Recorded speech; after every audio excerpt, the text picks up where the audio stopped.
प्रथम लागू दो चरण को, तनिके न छुड़ायो खिल। लाख तली लाल एड़ियां मेरे जीव के यही जीवन। इन पाँव तले पड़ी रहूं, धनी नजर कुलो बातिल। पल न वालो निरखु नेत्र मेरे जीव के यही जीवन। मेरे जीव के यही जीवन। प्रणाम सुंदर साथ जी, प्रणाम सुंदर साथ जी। जैसा कि हम श्री श्रृंगार ग्रंथ कर रहे हैं और 22वें प्रकरण की हमारी 15 नंबर चौपाई तक हो चुका है और आज 16 नंबर चौपाई से हम प्रारंभ करने जा रहे हैं। चरण तली की जो लीके सो एक लीक न होए वर्णन। अब इंद्रावती जी क्या कह रही है कि जो पार ब्रह्म है दामदनी अक्षरातीत, उनके चरण की जो तलियां हैं और तलियों में जो लीकें होती हैं, देखा है आपने, जो लकीरें होती है ना, लीकें, सो एक लीक न हुए वर्णन, कि उनके लीकों में भी इतनी शोभा है कि एक लीक का भी वर्णन नहीं हो सकता। इतना सुंदर है चरण तली की उन लकीरों में। तो मुख से चरण क्यों वर्णवूं, जो नूर जमाल का तन। अब कहते हैं कि अब जब एक लीक का वर्णन नहीं हो सकता, अब ऐसी हालत में अब कैसे संभव है कि मैं दामदनी अक्षरातीत के जो चरण कमल हैं उनकी संपूर्ण शोभा का वर्णन कर सकूं। क्योंकि धनी के चरण कमल क्या है, उनके तन का ही साक्षात अंग है।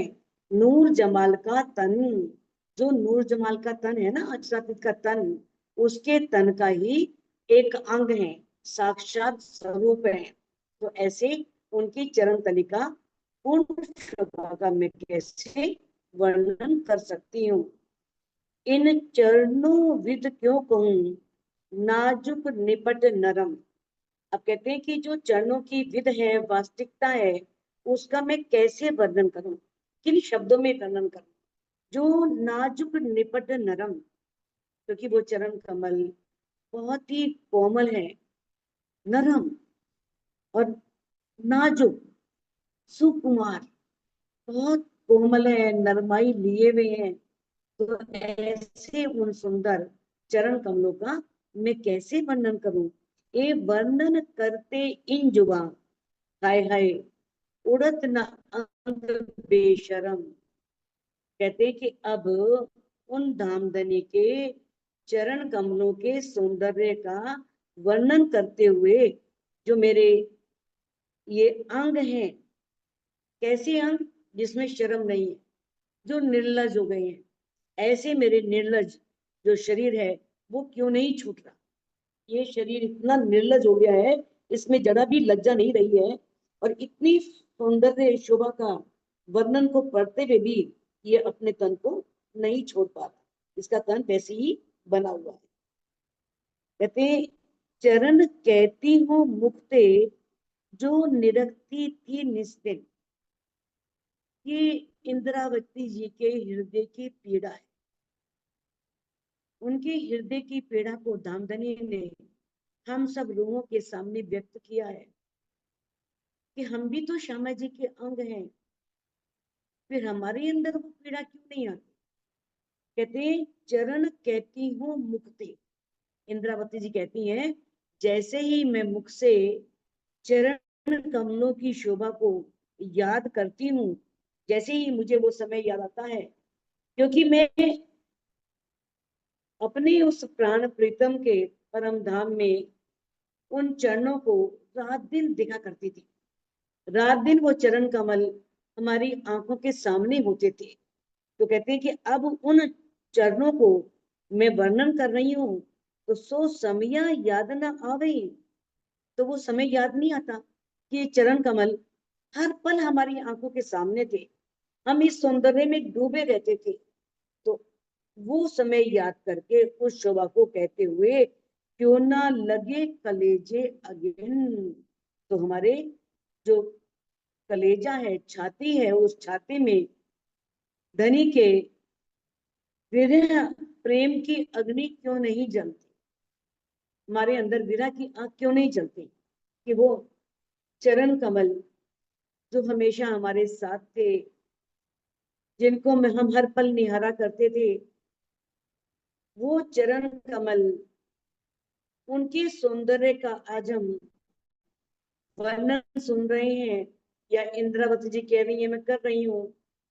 तो उसे सुन करके या उसे कहते हुए मेरी छाती में विरह रूपी अग्नि क्यों नहीं जलती, कि वो चरण कमल मुझसे दूर क्यों हो गए, वो चरण कमल अब मुझे इस माया के ब्रह्मांड में क्यों नहीं दिख रहे। वैसे कहते हैं कि धनी इतने नजदीक हैं और वो चरण कमल तो फिर तो साक्षात दिखने ही चाहिए ना। तो इस तरह से वो विरह की अग्नि हृदय में प्रज्वलित क्यों नहीं हो रही, जल क्यों नहीं रही। चरण अंगूठे चित दे, नैनो नखन देखती जोत।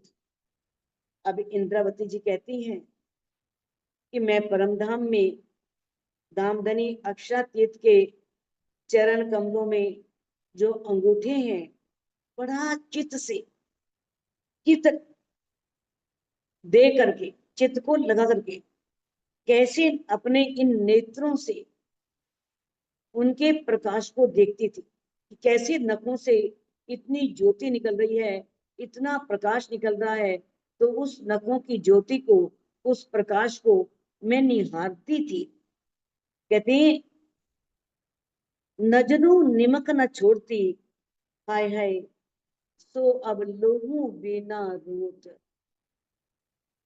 नजरों निमक न छोड़ती, ये उस समय की बात इंद्रावती जी कर रही है जब परम धाम में थी।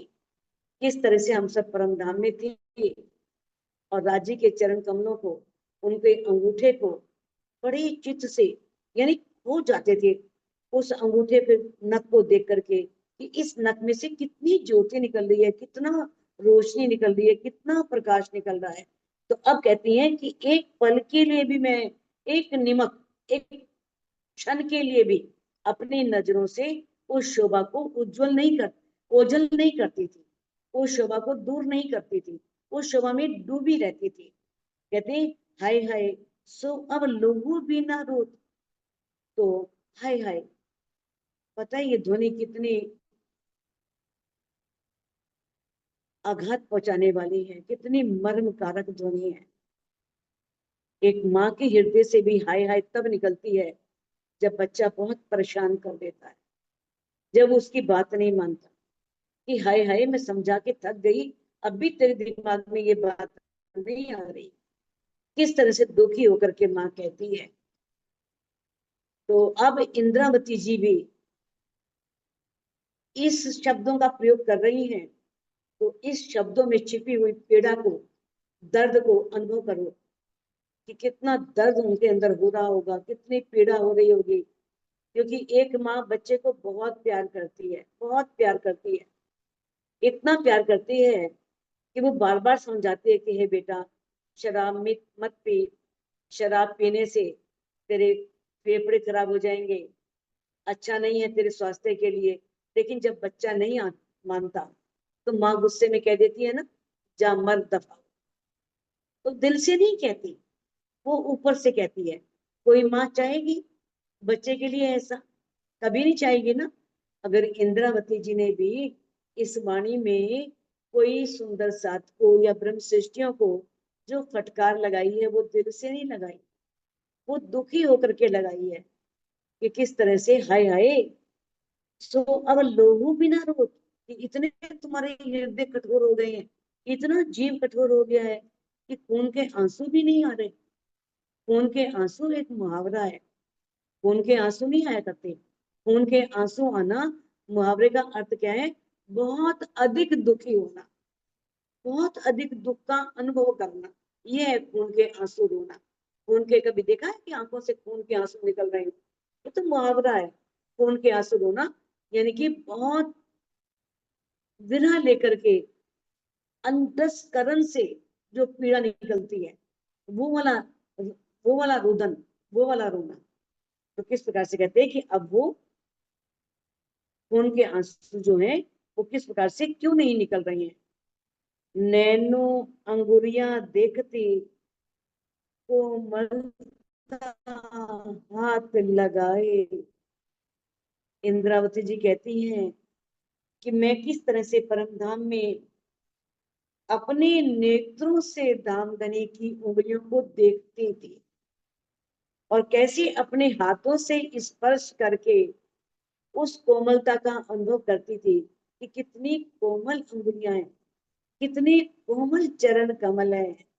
तो किस प्रकार से हाथों का स्पर्श करके उन उंगलियों की नम्रता को, उसकी कोमलता को, नाजुकता को अनुभव करती थी। सो मेरे नैन नाम धराए के, हाय हाय जल बल क्यों ना जाए। अब कहती है अब जो ये नाम तो नेत्र रख दिया है, नैनों का नाम तो हो गया। अब इंद्रावती जी अपने अंतर्दृष्टि से उस शोभा को देखती हैं और वर्णन करती हैं। लगती है कि वैसे तो नाम रख दिया कि रूह के नैनो दीदार कर, रूह के नैनों से मैंने धनी का दीदार किया, लेकिन वो नैन जो है वो नाम मात्र के हैं खाली। क्योंकि इतने जिस तरह से एक पतंगा दीपक को देख करके अपना सर्वस्व समर्पित कर देता है, वैसे ही एक ब्रह्म सृष्टि को दामदनी के इतनी सौंदर्य को देख करके जल बल क्यों ना जाए। ये बड़े दुख की बात है, हाय हाय जल बल क्यों ना जाए, ये नेत्र जल करके बल क्यों नहीं जाते, ये भस्म क्यों नहीं हो जाते। ये जल नेत्र जो है कैसे बने हुए हैं, इन्होंने अपना नाम व्यर्थ में नैन रखा हुआ है। कहते हैं चरण तली रेखा देखती मेरी आंखें नीके कर। चरण तली रेखा। अब इंद्रावती जी कहती हैं कि दामदनी अक्षरातीत के चरणों की तलियों में जो रेखाएं हैं, उन रेखाओं को मैं अपनी आंखों से नीके कर अच्छी तरह से देखती रहती थी, हमेशा परमधाम में देखा करती थी।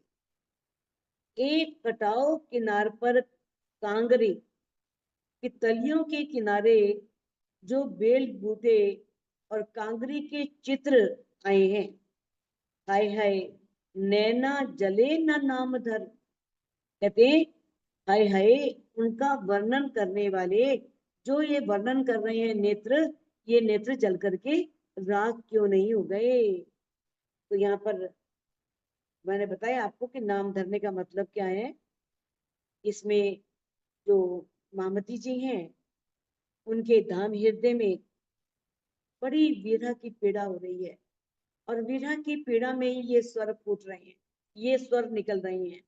उनका कहने का भाव यह है कि परम धाम में जिस शोभा को मैं लगातार निहारती थी, लगातार देखती थी, अब उसी शोभा को थोड़ा सा देखकर धनी के आदेश से वर्णन कर रही हूँ। यहाँ भी वर्णन धनी के हुक्म से हो रहा है।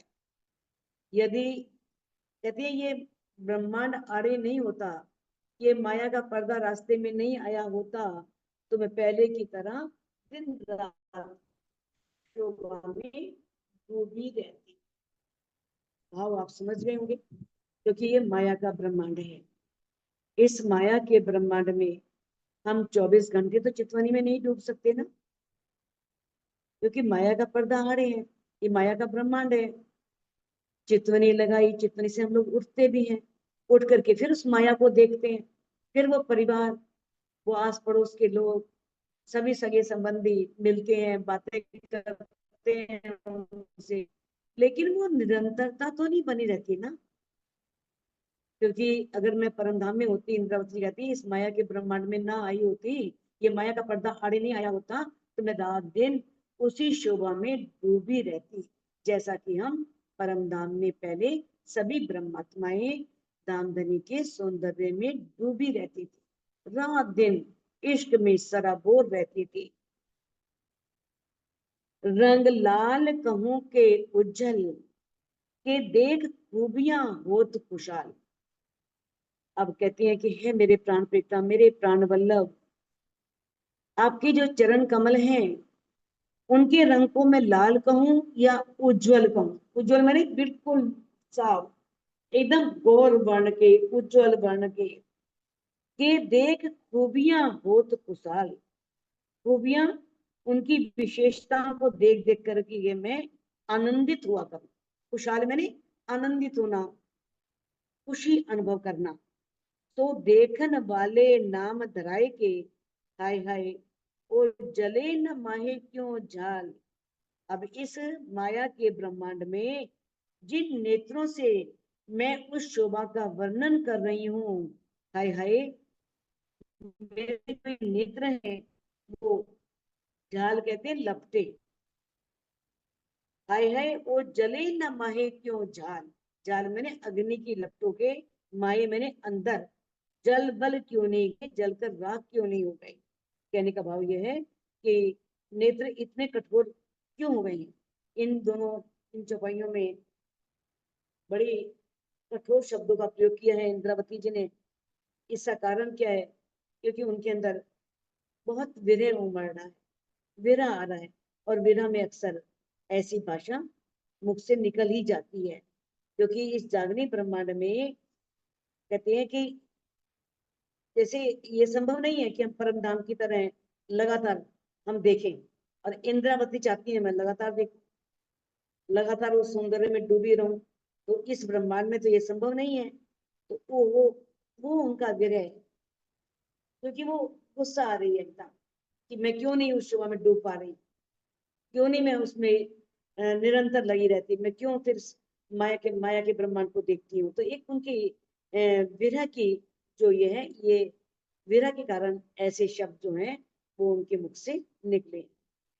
नाजुक सलूकी मीठी लगे, नैना देखत ना त्रपिताए। अब जो धनी के चरण कमल हैं, उनके चरण कमल की जो तलियां हैं नाजुक, बहुत कोमल है, बहुत सलूकी, सुंदर है, मीठी, माधुर्य रस से भरपूर है, भरी हुई है, उसमें माधुर्यता का गुण भी है। कहते हैं नैना देखत ना त्रपिताए। कहते हैं जो नैन है ना, नेत्र, उनको देखने पर भी कभी त्रपित नहीं होते, उनकी प्यास नहीं बुझते। देखो इस संसार में तो ऐसा है, संतोष बहुत बड़ी चीज है ना। लेकिन इस संतोष को अगर हम माया से हटा करके राज्य की ओर मोड़ दें तो संतोष नहीं होना चाहिए। फिर तो निरंतर आशा बनी रहे। कहते ना गोधन गजधन वाजी धन और रतन धन कान, जब आवे संतोष धन सब धन धूरी समान। इस संसार के धनों का वर्णन किया है कि कितने धन है। गोधन है, गजधन है, किसी के पास बहुत गौवे हैं, किसी के पास बहुत हाथी हैं, और किसी के पास बहुत रत्नों के भंडार हैं, बहुत धन है। लेकिन जिसके पास संतोष रूपी धन आ जाता है, उसके लिए वो धन धूलि के समान। लेकिन नेत्रों को संतोष कैसे आए? संतोष माया की तरफ से आ गया। माया की चाहना नहीं रही, माया की इच्छा नहीं रही, मिले मिले, ना मिले ना मिले। लेकिन राज्य को पाने की चाहना तो है, राज्य को पाने की दिल में प्यास तो है। तो वो कहती है कि इस तरह से नेत्र उनको देखते हैं, उनकी शोभा को निहारते हैं, लेकिन फिर भी उस शोभा को देख करके तृपित नहीं होते, उनकी प्यास नहीं बुझती।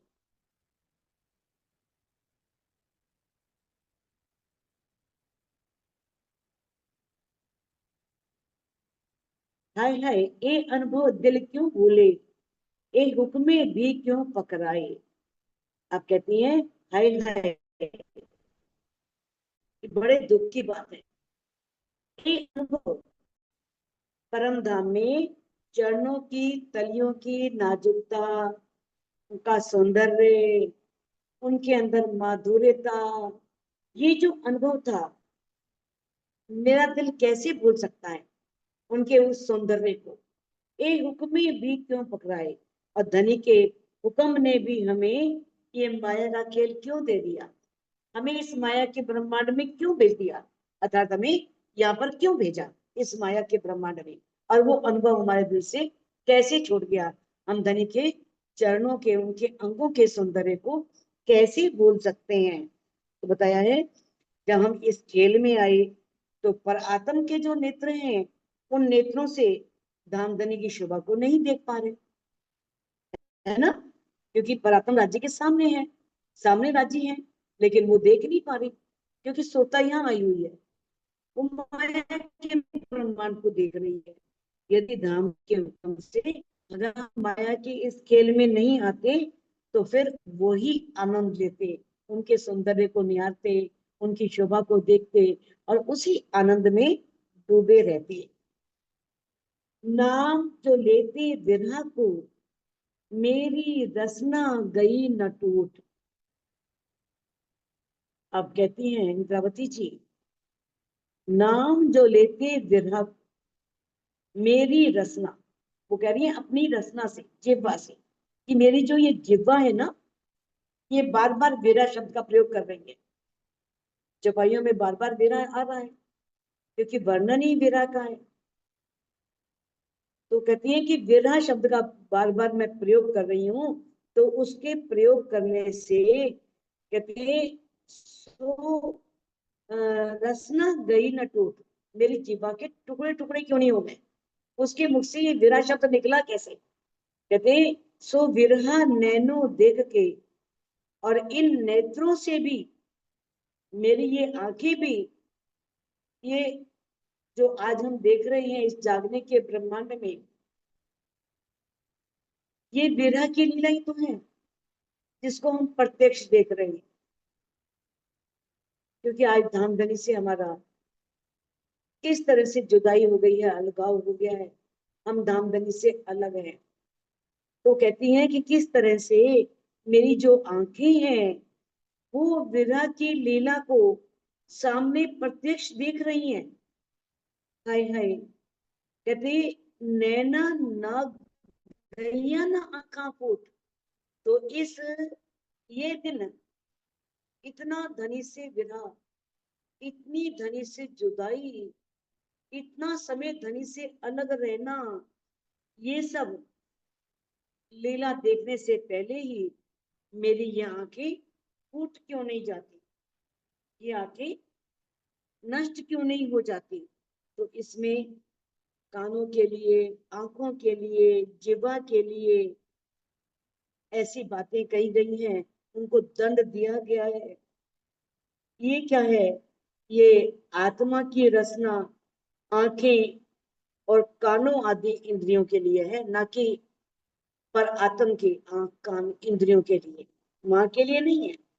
क्योंकि परात्म या जो हमारे ये पंच भौतिक शरीर हैं, इसके आंख कान नाक को दंड देने की बात नहीं है। ये रूह के जो नैन है, रूह की जो आंखें हैं, रूह की जो कान है, उसके लिए है कि प्रीतम के जिस प्रेम को, दर्शन को और आनंद आदि की प्राप्ति हम करती थी वहां पर परम धाम में, वे आत्मा के द्वारा क्यों नहीं प्राप्त कर पा रहे। मेरी आत्मा रूह के नैनों से उन्हें क्यों नहीं देख पा रही, रूह के कानों से उनकी बातें क्यों नहीं सुन पा रही, रूह की जीवा से उनसे बातें क्यों नहीं कर पा रही। तो उन रूह के कानों, जीवा को ही ये बातें कही जा रही हैं, क्योंकि जब तक ये खेल चल रहा है, पराक्रम के द्वारा कोई लीला नहीं हो सकती। पराक्रम तो बेचारी बैठी है राज्य के चरण सामने बैठी है, ना धनी से बातें कर सकती है, ना धनी को देख सकती है, ना कोई राज्य के साथ कोई लीला कर सकती है। और जो पंच भौतिक तन है, उसकी इंद्रियों की तो वहां पहुंच है ही नहीं। इन आंखों से, इन कानों से तो हम कुछ सुन सकते नहीं, वहां के यहाँ के शब्द भी वहां नहीं पहुंचते। तो ये सब बातें किसके लिए हैं, ये रूह के नेत्रों के लिए, रूह के कानों के लिए है, जो चितवनी की दृष्टि से कहा है ना, रूह नैनो दीदार कर, रूहक जुबासो बोल, रूह कानों बातें सुने, ए पट रूह अरश का खोल। हक वाणी कानों सुनती, कानों सुन के करती में बात। परम धाम में धामधनी अक्षरातीत की वाणी को मैं सुना करती थी। ये इंद्रावती जी ने कहा है, लेकिन हर रूह को अनुभव करना, हर ब्रह्म सृष्टि को अनुभव करना है, क्योंकि सभी रूहें, सभी ब्रह्म सृष्टियां श्यामा जी के ही अंग तो हैं, तो वो भी तो परम धाम में थी। और किस तरह से राज्य से उनकी बातों को, उनकी मधुर मधुर बातों को सुनती थी। कानों सुन के करती मैं बात, और अपने इन कानों से राज्य के उस मधुर वाणी को सुन करके मैं उनसे बातें भी किया करती थी। कहती सो अवसर हृदय याद कर। अब उस अवसर को, उस समय को मैं जब याद करती हूँ, हाय हाय नूर कानों का उड़ना जात। तो अब जब मैं इस बातों को याद करती हूँ, तो इस संसार में आपसे बात करने में मैं क्यों असमर्थ हूँ, क्यों नहीं बात कर पा रही, आपकी बातों को क्यों नहीं सुन पा रही। तो इंद्रावती जी कहती हैं, तब तो मुझे बस यही कहना पड़ता है, हाय हाय मेरे कानों की जो शक्ति है सुनने की खत्म हो गई है, तो वो क्यों नहीं समाप्त हो जा रही, शक्ति क्यों नहीं समाप्त हो जाती। मैं बाकी संसारिक बातें मैं क्यों सुनती हूँ, माया की बातें क्यों सुनती हूँ। मेरी कानों की जो नूर है, जो शक्ति है सुनने की, वो ही खत्म हो जाए, अर्थात मैं बहरी क्यों नहीं हो जाती, ताकि मुझे संसार की कोई बात सुनाई ना दे। अगर धनी की बातें सुन नहीं रही, तो इन संसारिक बातों को सुनने से भी क्या लाभ। इसलिए कह रही है कि इससे अच्छा तो मेरे कानों की शक्ति ही खत्म हो जाए सुनने की, ताकि मैं बहरी हो जाऊं और मैं कोई बात किसी की ना सुन सकूं। क्यों कहूं चरण के बोखन, अर्श जड़ सब चेतन। कहते क्यों कहूं चरण के भूखन, धामधनी अक्षरातीत के चरणों में जो आभूषण है, झांझरी, घुंघरी, काबी, कड़ला, अब इनका मैं वर्णन करूं। अर्श जड़ सब चेतन, अर्श में तो, परम धाम में तो कुछ जड़ है ही नहीं, वहां सब चेतन है। वहां आभूषण भी चेतन है, आभूषण भी बातें करते हैं, आभूषण के अंदर भी चेतनता है। शोभा सुंदर सब दिल चाही, उनकी शोभा, उनकी सुंदरता रूहों की दिल के अनुसार है। जैसा वो दिल में चाहती हैं, वैसा ही सुंदर रूप चरण कमल धारण कर लेते हैं, वैसे ही धनी के चरणों के आभूषण वैसा ही सौंदर्य धारण कर लेते हैं। कहती हैं आगे, बोल बोए नरम रोशन, और उनकी बोली अत्यंत मधुर है। बोए उसमें सुगंधी है, उनमें नम्रता है, रोशन है, दिव्यता है। रोशन कहते हैं दिव्य गुण, अलौकिकता। वो ज्योति से, दिव्य गुणों से, कोमलता से, शोभा से भरपूर है, सुंदर है।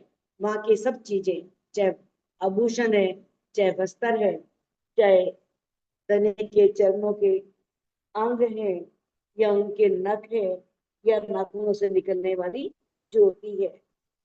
क्या वस्त्र क्या भूखन, असल अंग के मोर। असल अंग आप जानते हैं, जो परम धाम में, चाहे वो राज्य के हैं, श्यामा जी के हैं, या ब्रह्मात्माओं के हैं, उनके अंगों में जो नूर है ना, वैसे ही वहां के वस्त्र और आभूषण है। नूरी वस्त्र है, नूरी आभूषण है। हाय हाय रूह मेरी क्यों रही, करते है मजबूर। अब इंद्रावती जी कहती है कि इन सब का वर्णन करते हुए मेरी रूह किस प्रकार से अभी तक इस तन को पकड़े हुए है, इस संसार में कैसे रह रही है। अब आपने देखा क्या स्थिति थी इंद्रावती जी की। वाणी लिखते हुए वो पल पल चाह रही थी कि मैं परम धाम और धामधनी अक्षरातीत के सौंदर्य में डूब जाऊं, लेकिन नहीं डूब पा रही थी।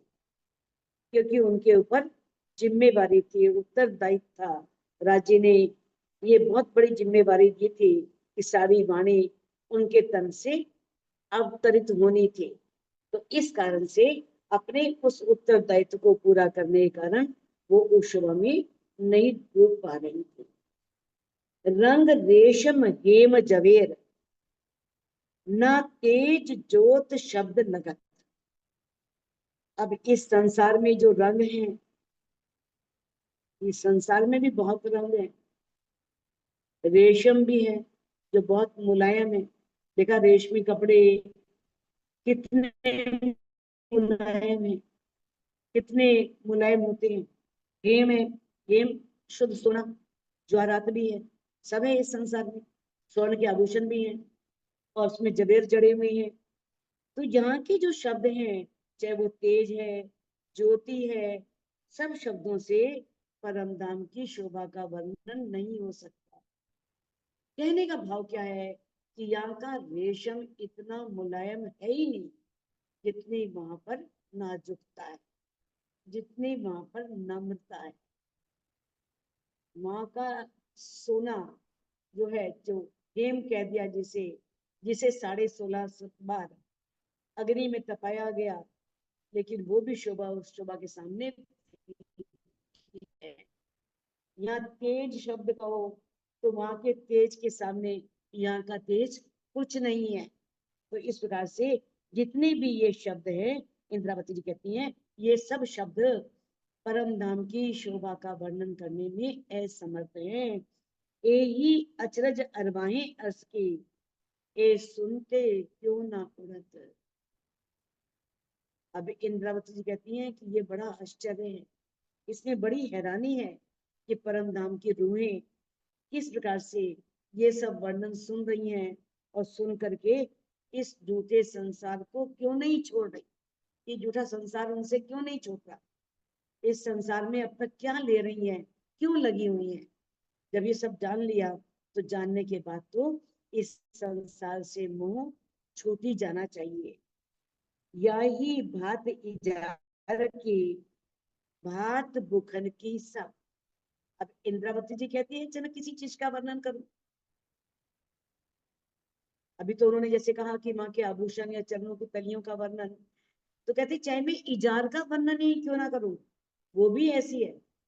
यहाँ के शब्दों से माँ की इजार का वर्णन नहीं हो सकता। यही बात इजार की, जैसे आभूषणों की शोभा है वैसे ही इजार की भी शोभा है। इजार जो धनी जामे के नीचे इजार पहनते हैं उसकी बात की जा रही है, उसकी शोभा की बात की जा रही है। बात भूखन की सब, बिल्कुल आभूषणों की तरह से। जैसे आभूषणों में के लिए यहाँ के कोई भी उपमा, कोई दृष्टांत लगता नहीं, तो वहां के वस्त्रों के लिए भी कोई दृष्टांत नहीं लगता, कोई उपमा।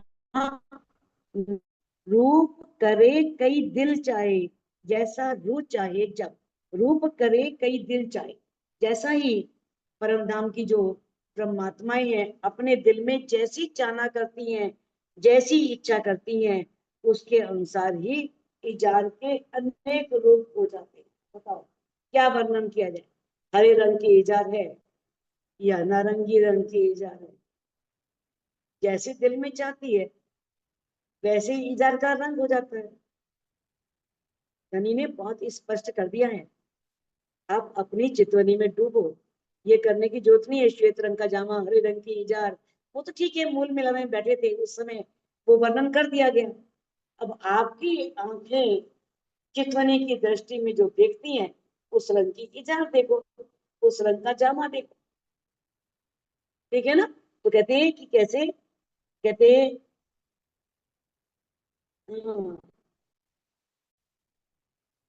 देख लटकते कुंदन, हाय हाय अरवा क्यों ना कड़त। इजार बंद यही रस का, ऐसे ही। सॉरी मैं तो बहुत नीचे पहुंच गई, आगे चलिए ऊपर 29वीं चौपाई पर। मैं एकदम 31 से पहुंच गई थी, फिर 30 पे आई ऊपर। तो यही बात इजार की, बात बुखर की सब। रूप करे कई दिल चाहे, जैसा रूप चाहे जब। जैसे रूह चाहती है, जैसा चाहती है, जब चाहती है, वैसा ही वो रूप इजार का देख सकती है। पल पल रूप उसका बदलता है। इजार बंद या रस का, ये तो इजार थे। अब जो इजार बंद है, इजार बंद जानते हो, इजार को बांधने वाला, जिसे बोलते हैं कमर बंद, जिसे बोल देते हैं नाड़ा। जो इजार बंद है ना, वो भी ऐसा ही है। उसमें भी इतना नूर है, इतना प्रकाश है, इतने रंग है, इतने ज्वेर जड़े हुए हैं उसके अंदर, वो भी ऐसा है, भांत भांत झलकत। तो किस प्रकार से जो पजामे को बांधने वाली जो डोरी है ना, इजार बंद, वो भी, उसमें भी इतनी झलकार है, इतनी रोशनी है, इतना प्रकाश है। कहते हैं देख लटकते फुंदन, और उसमें जो इजार बंद के अंदर जो नीचे फुंदन है बने हुए हैं, उन फुंदनों की शोभा को देख करके अरबा क्यों न करत, जो परम धाम की ब्रह्म सृष्टियां हैं, वो इस झूठे संसार को क्यों नहीं छोड़ती, इस झूठे संसार को क्यों देख रही है, इस झूठे संसार से क्यों नहीं अपना दिल हटाती। चरण से कमर लग भूखन या वस्त्र, अब चरणों से लेकर के कमर तक, चाहे वो आभूषण है, चाहे वस्त्र है, हेम जवेर या रेशम, चाहे वो स्वर्ण के हैं, चाहे ज्वारात के हैं, चाहे रेशम के समान कोमल है, कोई भी चीज ले लो, स्वर्ण को ले लो, ज्वारात को ले लो, रेशम को ले लो, या आभूषणों को ले लो, या वस्त्रों को, सब एक ही रस बराबर, सब एक रस है, सब में ही नूरमयी ज्योति है, सबकी शोभा समान, सबके अंदर एक नूरमयी प्रकाश है, नूरमयी ज्योति है। दिल चाहिए नरम शोभित, दिल चाहिए ज्योत खुशबुई, जैसा वो अपने दिल में चाहती है, वैसे ही उसके अंदर कोमलता आ जाती है, इतनी वो नरम हो जाती है, कोमल हो जाती है। आत्माओं की इच्छा के अनुसार इजार जो है, वो अत्यंत उसकी शोभा कोमल हो जाती है। दिल चाहिए ज्योत खुशबू, और दिल की जैसी चाहना होती है, जैसे रूह के दिल में आता है, वैसे ही उसमें से प्रकाश निकलता है, वैसे ही सुगंध निकलती है, वैसे ही गंध निकलती है। जिन खिन जैसा दिल चाहे, जिस पल एक रूह का दिल जैसा चाहता है, सब दे सुख सोए, वो इजार सब रूहों को सब प्रकार का सुख देती है, आनंद देती है। जैसा रूह दिल में चाहती है, रूह के दिल में आए कि इजार के किनारे पर ऐसे गोटा जड़ा हो, ऐसे काम किया हो, इस तरह से इजार के अंदर ये रंग हो, तो वैसा ही आगे शोभा बन जाती है। कई रंग हैं इजार में,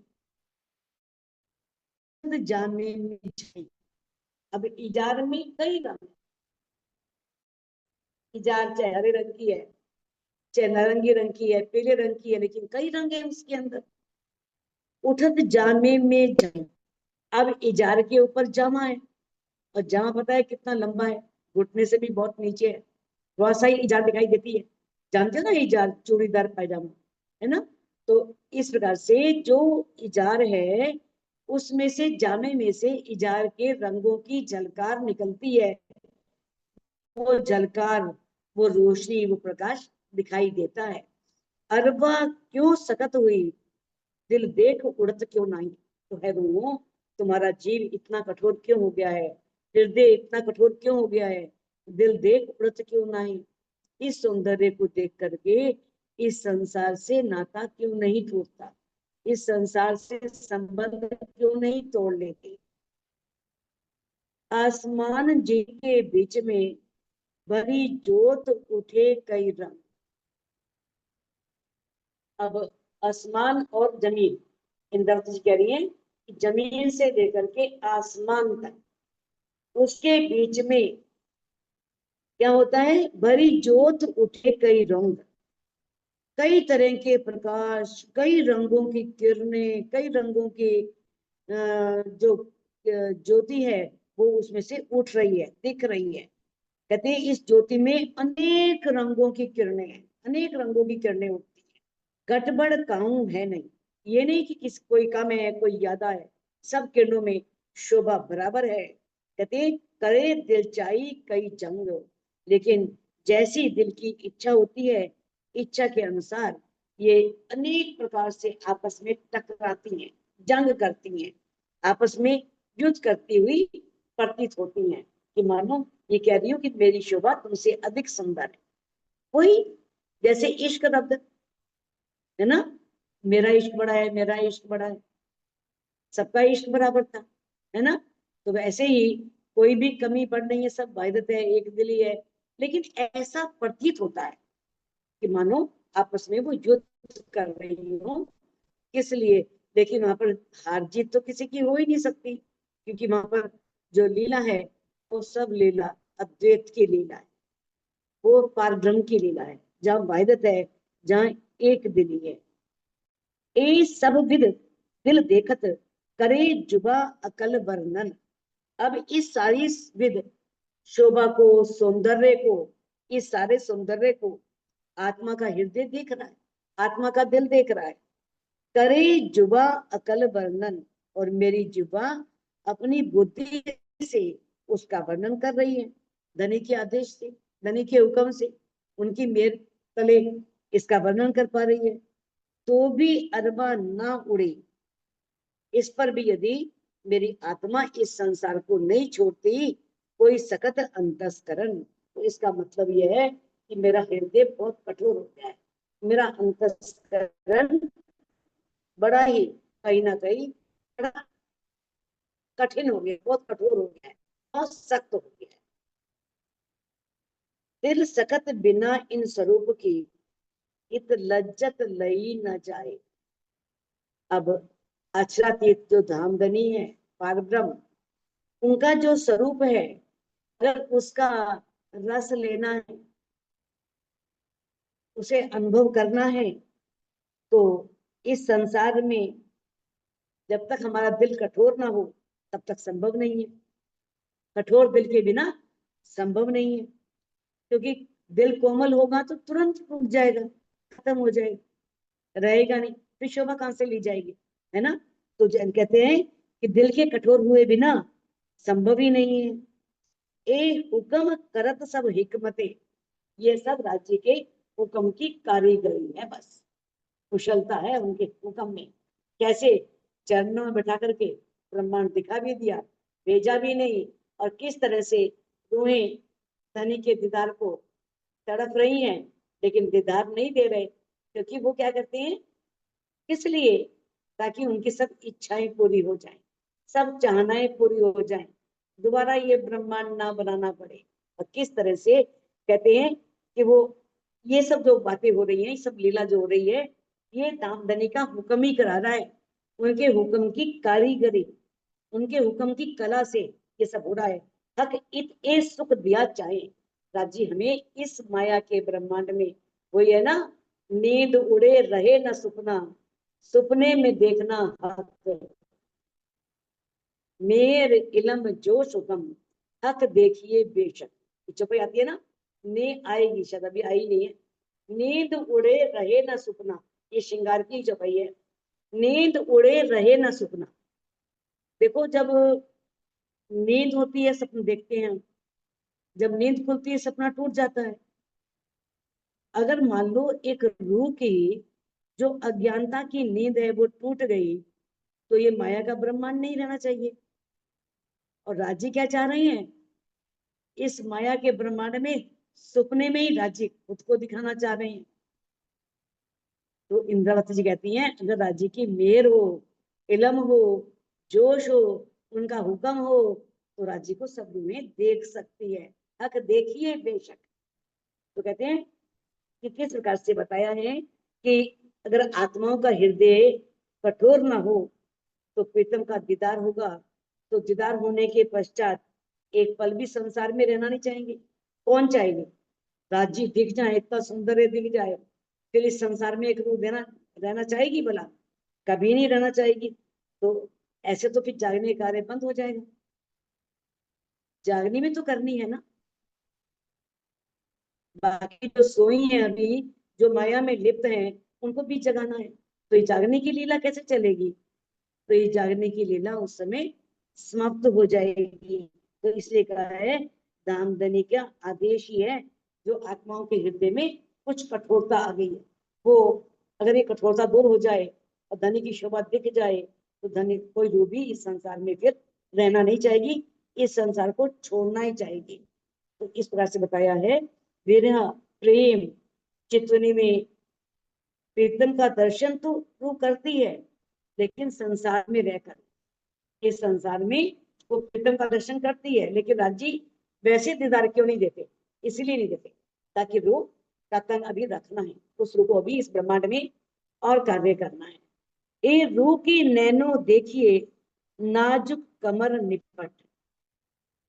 अब इंद्रावती जी कहती हैं कि है सुंदर साजी, अपने रूह के नैनों से देखो कि राज्य की कमर, उनकी शोभा कितनी कोमल है, किस प्रकार से उनकी कमर कितनी पतली है, कितनी कोमल कमर है। अति देखी सुंदर चढ़ती, यह शोभा पल पल बहुत बढ़ती जाती है, बढ़ती ही जाती है, दिखती है, कहीं जाए न शोभा कटी। इस तरह से दामदनी अक्षरातीत की कमर की शोभा का वर्णन कर पाना बहुत असंभव है, संभव ही नहीं है। इतनी सुंदर दामदनी अक्षरातीत की कमर है, कैसे बहुत पतली है और कैसे वो धीरे धीरे उसकी शोभा ऊपर और बढ़ती जाती है, चढ़ती जाती है। एक गौर रंग लाल उज्जल, छाती कई विध देत तरंग।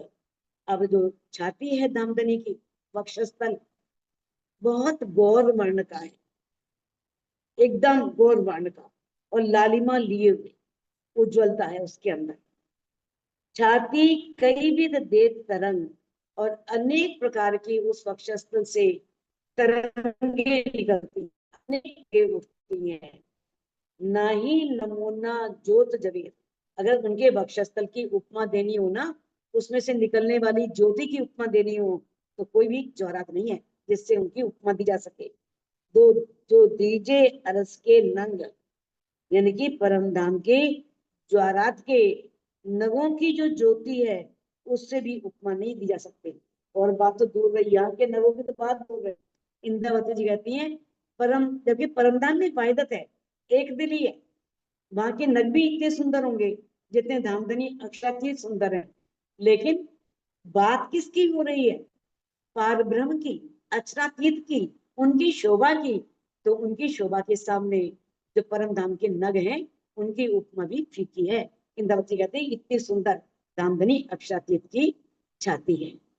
कहते हैं टेढ़ा हकता देख कर मेरा जीव रैया अंगमाए।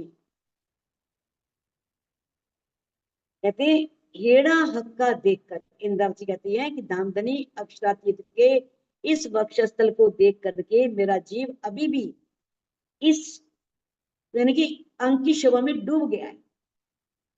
मेरा जीव रैया अंगमाई, उस शोभा में, उस अंग में डूब गया है। हाय हाय मुर्दा दिल मेरा क्यों हुआ, और वो दिल मुर्दा हो गया। मुर्दा का मतलब ये नहीं कि खत्म हो जाना, समाप्त हो जाना, उस दिल में कोई चाहना रहे ही नहीं, बस दिल हो गया कि बस उसी शोभा को देखो। तभी तो चाह रही थी कि समाधि अवस्था में बैठ जाऊं, बस मैं समाधि लगाऊं। अब संसार बहुत देख लिया इंसान, अब परम और अच्छा चित्त की शोभा को ही निहार हूं। हाय हाय मुर्दा दिल मेरा क्यों हुआ, मेरा जो हृदय था वो मुर्दा हो गया। ए देख चलिया नाई, तो वो इस शोभा को देख करके उसने इस शरीर का परित्याग क्यों नहीं किया? वो मुर्दा तो हो गया, चाहनाएं खत्म हो गई, इच्छाएं खत्म हो गई, लेकिन ये शरीर फिर भी बना रहा। तो ये शरीर क्यों बना रहा, ये शरीर अब तक क्यों खड़ा रहा? तो कहते हैं बताया इसमें मुर्दा का अर्थ क्या है, इसमें भावार्थ में स्वामी जी ने स्पष्ट किया है, बिल्कुल निष्क्रिय हो जाना, कोई कार्य ना करना, सब क्रियाओं से रहित हो जाना, पत्थर की तरह हो जाना। तो इस प्रकार से शुष्क हो जाना, भावनाओं से रहित हो जाना। ऐसा होता है ना प्रतीत कभी कभी कि हमारा दिल पत्थर हो गया है, इसमें कोई भाव ही नहीं रहे, राज्य के प्रति कोई भाव ही नहीं आते है ना। तो ऐसे उस भावों से रहित हो जाना, तो उसके ऊपर इस सौंदर्य का, इस प्रेम का, इस आनंद का मानो कोई भी असर नहीं पड़ रहा। इसके लिए कहा है, मुर्दा शब्द का प्रयोग किया है। तो अब इस चौपाई को आप अनिमेट करके दोहरा सकते हैं। टेढ़ा हक का देख कर,